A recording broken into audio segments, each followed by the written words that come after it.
Hello, this is Gwen Caldwell. I'm sorry I'm running a little late. Um, for those of you who don't know me, um, I would like to tell you a little bit about my background. I have been an elected city official. I was the clerk treasurer in a city in northern Minnesota. I also ran for state senate in South Dakota in 2002 on the Libertarian ticket. I've worked on many campaigns. I've done a lot of speaking engagements.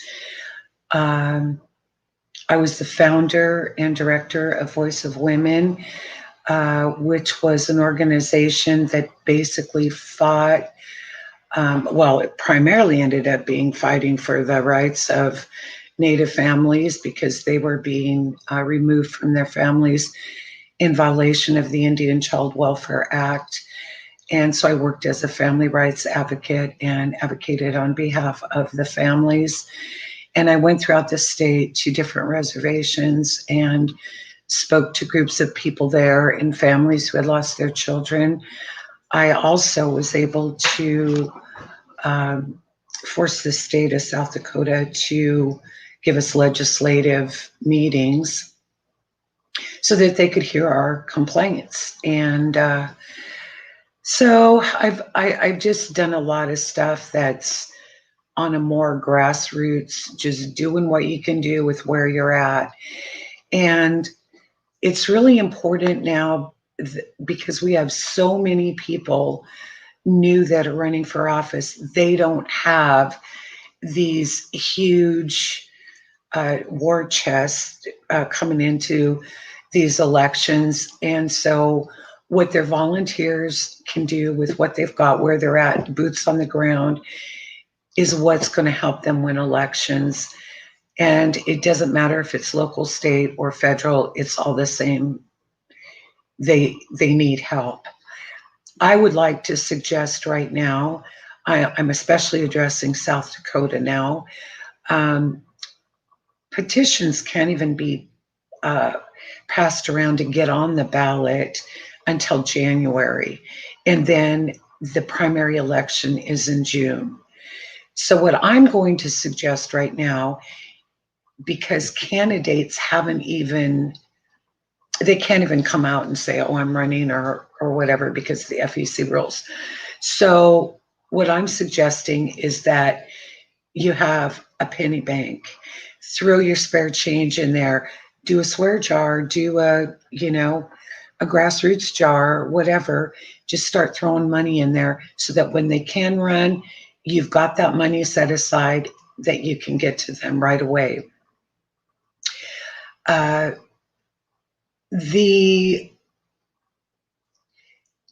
think local elections are being grossly neglected in attendance and also in participation as far as running. Those are important.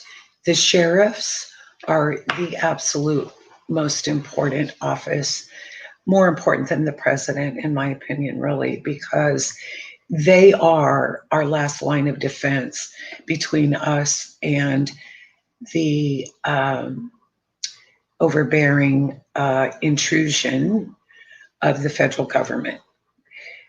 They can tell the feds to get the hell out of their county. They can tell the president to get out of their county if they want.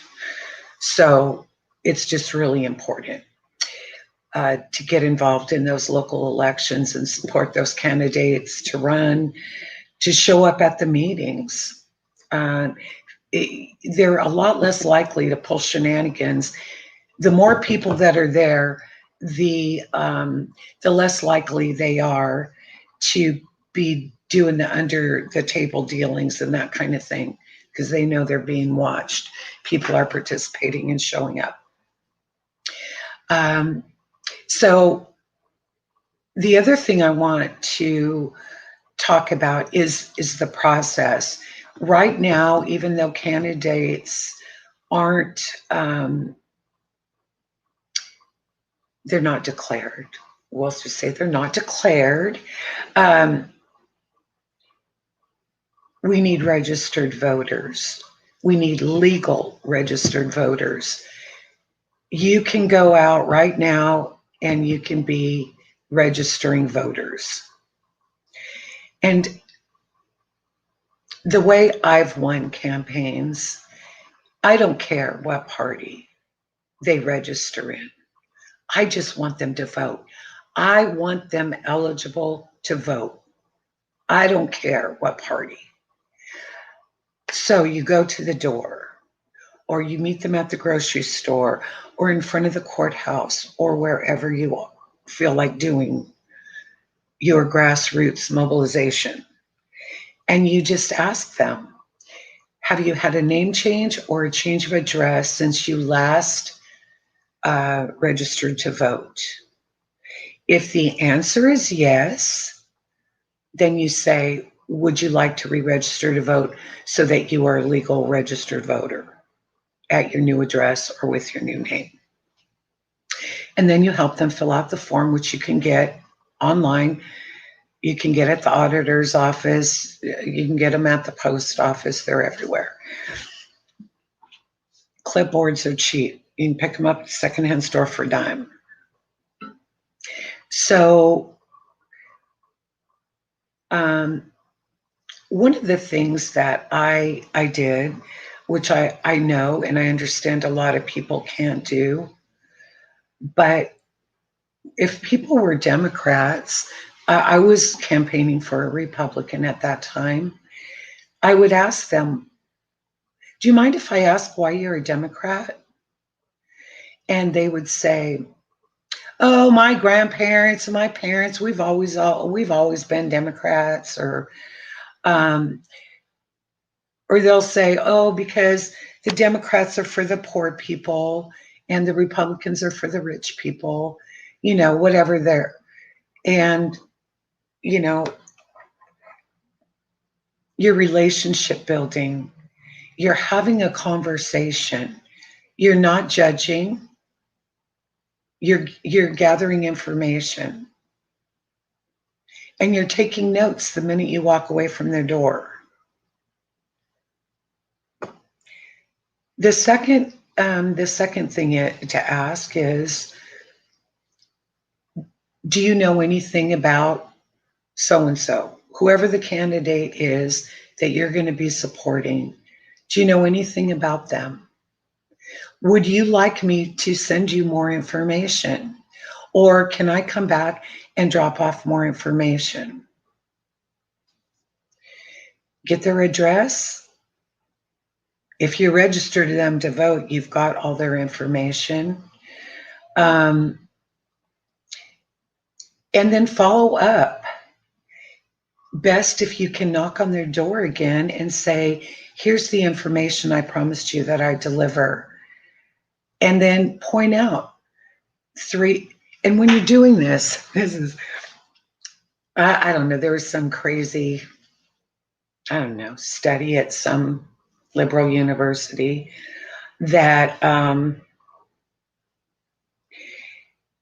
I was reading, and it said, if you say something, if you list more than 3 things that a candidate's platform is, people won't remember it. They will never be able to tell you what the 4th and 5th thing are you told them. They'll only remember the first 3. Also, that same study, if they've heard a person's name 5 times, they psychologically begin to feel as if they know that person, whether they've heard that from the person themselves or someone else. And so if you go up to the door and ask, oh, well, have you heard anything about Jane Doe who's running for city council? They go, no. Oh, well, did you know that Jane Doe supports she really wants a stoplight, on the corner of First and, whatever. And also, Jane Doe, she's a lifelong educator, and she brings a lot of stuff to the table as far as, um, curriculum and that type of thing. And also, Jane Doe she was born and raised in our community, and married, or her husband and her children were all raised here, whatever it is. But you say her name every time that you talk about a point.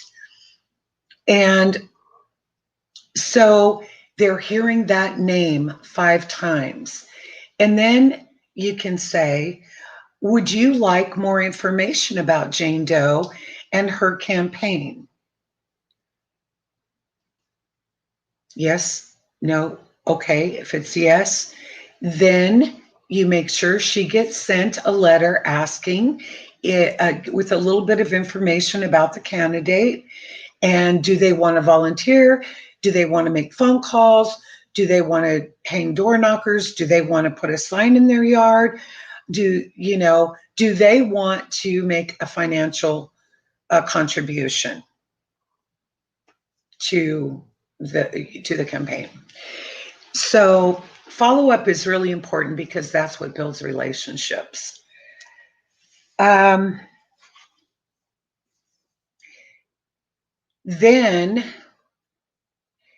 what I found is I was registering voters, and the auditor was not processing those voter registrations before early voting started. And if they had changed their party, they were getting the old party ballot. You have got to follow up. You got to watch them like a hawk. And if this is happening, it needs to be immediately reported to the Secretary of State. You've got to stay on top of these people. You've got to make them accountable. And, for people that are interested, if you want more details about this stuff and how to go about this or where to find the information, you can reach out to me. I'm on Facebook. You can leave a comment in the video, and I will reach out to you, and I will do private Zoom calls or group Zoom calls where we can actually go more in depth in these things if you're interested in more information, or if you have other volunteers that you want to bring into the group so that they can be trained. I'm happy to do that. It's the least I can do. Okay, the next thing is passing the petitions. When you pass a petition, whoever passes that petition has got to get it notarized. And what I see happening are people are going to the home show or the boat show or the county fair or whatever, and they leave it on the table with somebody, whoever's there, to take signatures. And then the candidate or the person passing the petition then goes and notarizes that, swearing that they saw all those people, all those signatures get put on that ballot.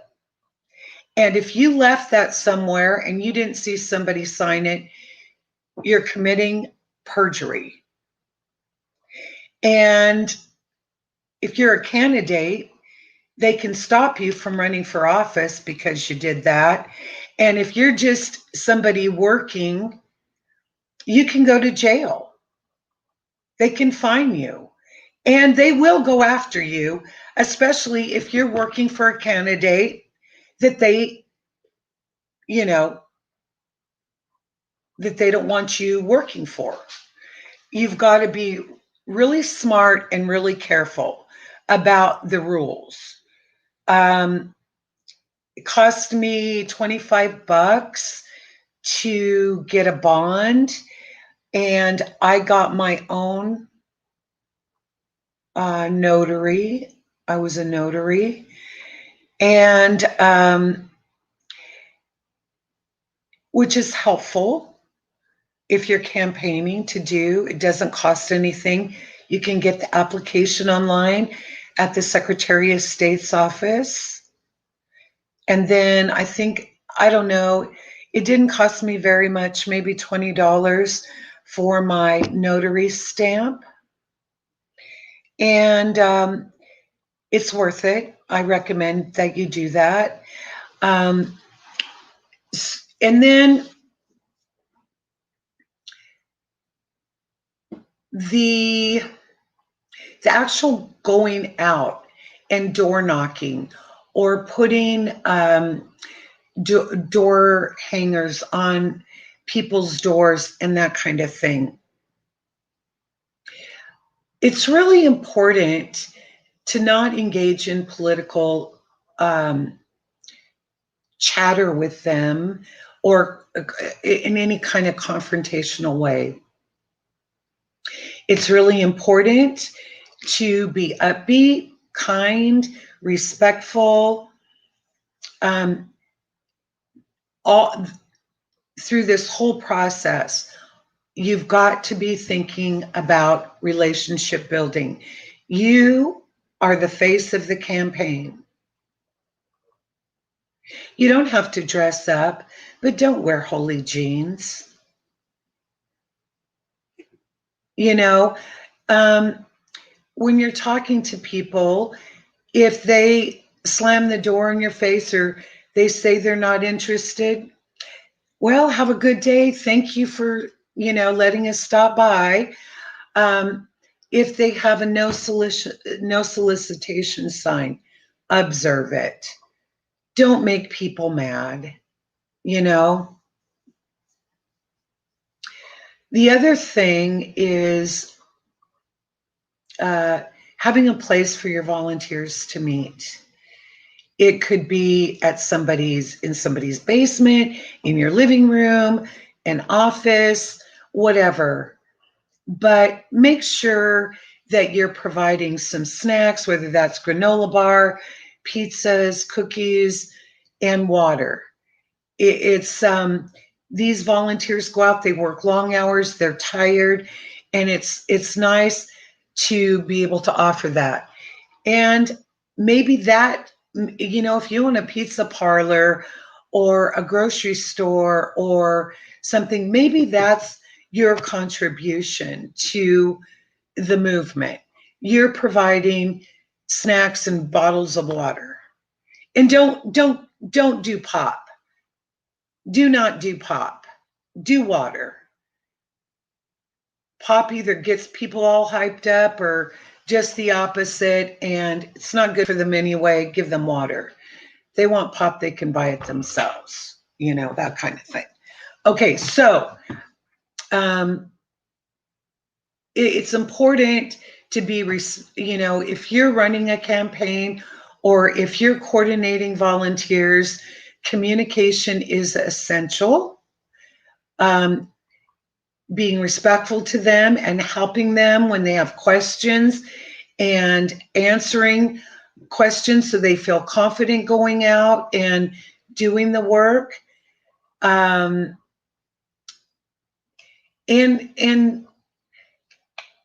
treat them well.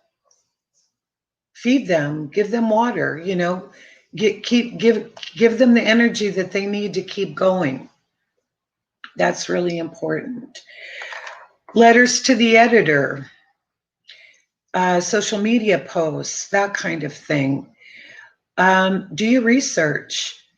Is your candidate running against somebody who said he wouldn't vote for this or wouldn't do that?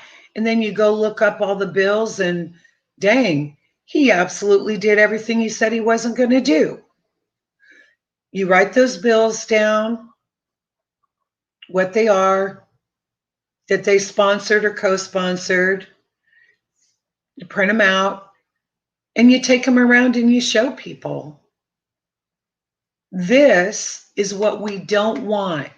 We want someone who's going to walk their talk, We want somebody to represent us and not the corporations.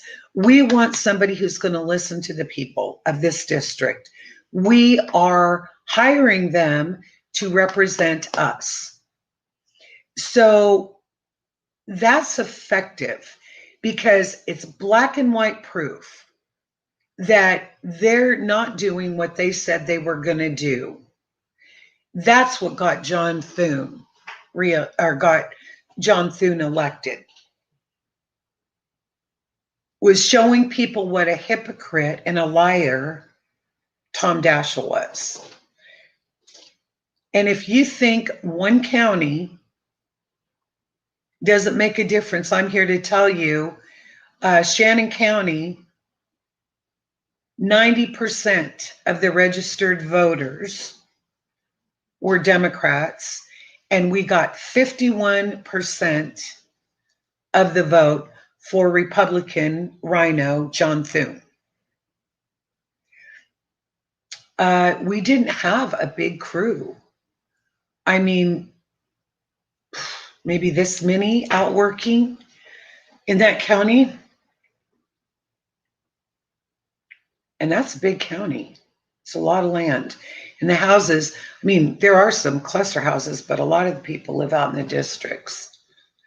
The other thing, while you're going out, ask people when you're registering them to vote, would you like an early ballot if you have early ballots in your state? Would you like an application for an early ballot?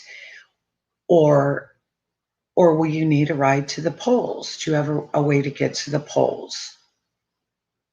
And you're taking notes. You're tracking these people. You're relationship building.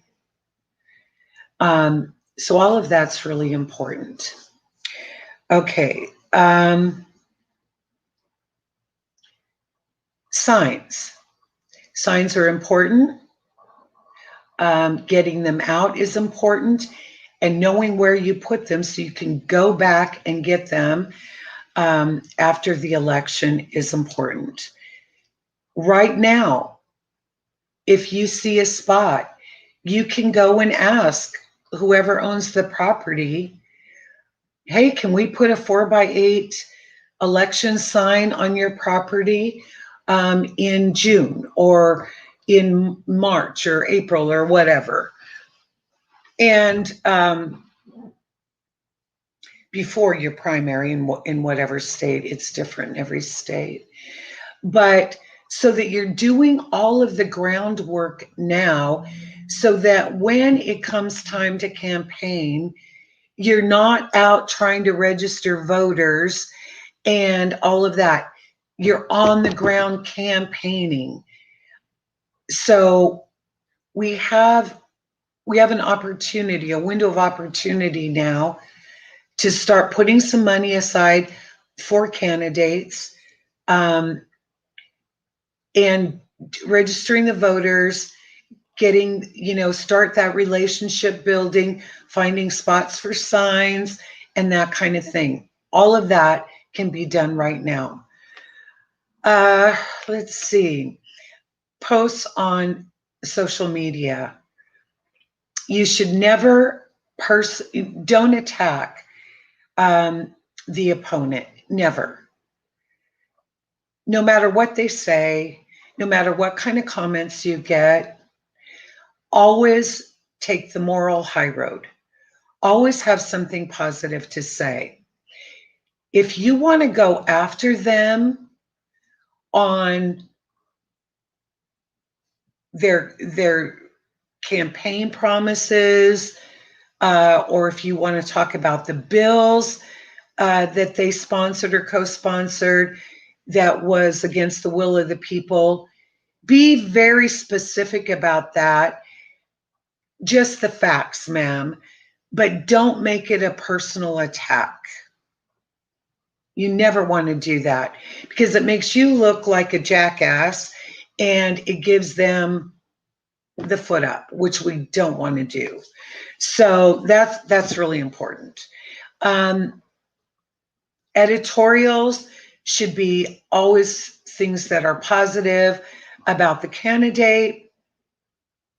If there's a group of people that want to go in together and chip in on a half page, full page ad once a month or once a week, you know, start organizing those things now. Start throwing the change in the kitty right now so it's there, it's ready to go. You know what I mean? We don't want to be in a crisis or rushing around. Time is too short between when you can start taking signatures on the petitions to the primary election. So we just got to get our ducks in a row. Okay, I think that I'm just going to leave it at that for right now on that subject. Like I said, you can feel free to leave comments. I will respond. I do read them. And if you've got a group of people or you want to reach out to me, I'm more than happy to do Zoom meetings, Skype meetings, private group calls, whatever, to help you get mobilized and help you find the resources that you need to get started. Oh yeah, one more thing. You can start thinking about and asking people if they would be willing to host a meet and greet, either at a restaurant or in their home or at the park, wherever it is. Start getting your meet and greets lined up. Who's willing to do that? And I don't care if it's only 5 people, 5 votes or 5 votes. Make a dozen cookies and brew a pot of coffee, really. It's those are really, they're fun. It gives people a chance one-on-one to talk with a candidate or someone from their staff to get more familiarized with the candidate and all of that stuff. And it's another opportunity for relationship building. And I cannot stress that enough. All right, on to the next subject. There's a lot of chatter, and it's very possible that the perfect storm is brewing right now. I just really want to encourage people to start stocking up on food. The prices are skyrocketing. And the very worst that can happen is that you're going to be getting extra groceries at an affordable rate before the prices go through the roof. Beans, rice, sugar, salt, baking soda, yeast, pastas, pasta sauces, canned vegetables. I don't eat if I open 1 can of canned anything in a week, it's like, yeah, I don't do it. Not much. Most of my fresh food is fresh or frozen. But I've been stocking up on canned foods because we have a huge, a couple huge disruptions in our delivery on demand system right now. And it really hasn't bitch slapped us yet or caught up with us, but I think it's about to. And I know that prices are going up. So either way, it's better safe than sorry. Batteries, water, a way to purify water, toilet paper. I'm just now able to get regular unscented Clorox bleach since COVID, like I was 2 weeks ago. So it took me over a year to find just regular Clorox bleach that was unscented. I could get scented, generic bleach, but I could not get Clorox unscented. So, think about, I couldn't get yeast. It took me, I looked for 6 to 8 months for yeast. I finally was able to get yeast. And I stocked up on it because I don't want to be in a situation where I can't get yeast. Um, Seeds. Get some heritage, non genetically modified organic seeds. And I don't care if all you can grow is lettuce, grow something, do something take personal responsibility for your own food sources. I've got a very small balcony and I grow tomatoes, peas, green beans, cilantro, spinach, basil, mint, green onions, strawberries. So, yeah, I grow a lot of food on my little balcony. You can grow potatoes, carrots, beets, turnips, lettuce, all kinds of stuff in a very small space. So do that, I think seeds are going to be the new currency. Um, I think we're going to have, yeah, I don't want to say a food crisis, but yeah, I think so. Um, Also, a lot of chatter about what's going on at the banks, credit lines being revoked or closed, credit card credit cards being shut down, um, or not issuing any new credit cards, things like this. So there's activity at the banks that is new, and I think we need to be paying attention to that. And so um, I'm not a financial advisor, but yeah, you might want to get some real money like silver, um, gold, copper, palladium, um, and things like getting your oil changed, basic maintenance that you need done to your vehicles. You might want to get that done now. Uh, Things that are going to need maintenance, especially if it needs a chip of any kind, you might want to take care of that because those things are in high demand and very, very low supply, if any. So, and I just want to say that my friend Lisa and I went to South Dakota to Sioux Falls, to the most beautiful park I think I've ever been to, Falls Park in Sioux Falls. And we got to meet new friends and relatives. And we got to listen to Scott Pressler. And it was absolutely invigorating. The energy and the commitment of the people there. It just was amazing. I would highly recommend if you get the opportunity to go see Scott and meet the people that he draws in. It'll be well worth it. You won't regret it. It was just really, it was really a good, fun. Um, yeah, it was good. It was really nice. I really enjoyed Sioux Falls. Um, so yeah, that happened. And oh yeah, the jab. They're really trying to push the jab again, and they're coming out again with the mask chatter and some other things. And what I would just like to say about that is consent. Don't give your consent if you don't want to. The government is not your private physician. They do not have the authority to make medical decisions for you. That is between you and your physician, what you choose to do. And people trying to make you feel like a leper if you don't want to get a jab that is not FDA approved, um, is not okay. It's not okay. consent of the governed.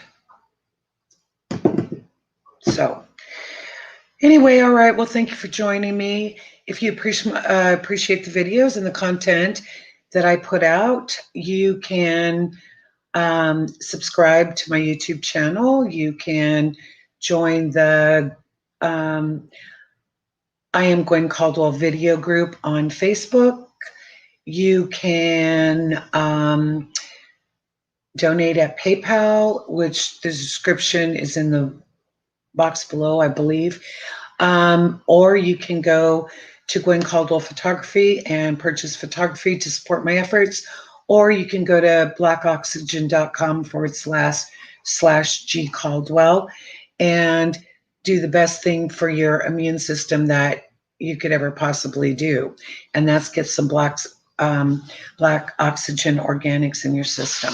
So with that being said, thank you for joining me. I hope this was helpful. I am happy to answer questions. I'm happy to do trainings. So you just have to reach out to me. And I know it's early, but time is short. And if not you, who? And if not now, when? You know, we need to get going. We need to get some stuff done. And we need to get going on it now.